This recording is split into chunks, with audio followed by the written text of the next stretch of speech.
नमस्कार मंडळी, आज चलित नवरोबा रिटर्न अंकलेश्वरला बड्डेसाठी थांबले होते आणि मी 2-3 दिवस आता थांबणार आहे. नवरोबाचे हेडफोन दिलं होतं, त्याचं उद्घाटन केलं आणि द्राक्ष खाल्ले मम्मीची सिरियल पाहता पाहताना. आज मी गाईज पहिल्यांदा कॅन्टीनला चालले. गव्हर्नमेंट जसे नेव्ही मिलिटरीची कॅन्टीन असते ना, तसे बाजूला काकींचे हजबंड कॅन्टीनमध्ये आहेत काका, तर त्यांच्या कार्डने आम्ही चाललो आहे कॅन्टीनला. त्यांचा मुलगा होता माझ्यासोबत. आम्ही स्कूटीवर गेलो होतो आणि मी खूप एक्सायटेड होते कसं असतं कॅन्टीन गव्हर्नमेंटचं.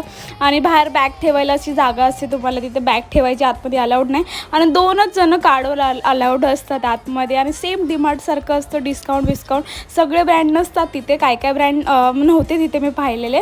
आणि तिथे सगळं वेगळं काउंटर होतं, चप्पल, शूज, बॅग्स, परत कुकर त्याचं वेगळं होतं, फ्लोअर. आणि आमचं ग्रोसरी सगळी शॉपिंग झाली आणि काय घेतलं, थोडं मम्मीचं सामान होतं, थोडं काकींचं सामान, थोडं माझं सामान, असं मिक्समध्ये घेतलं.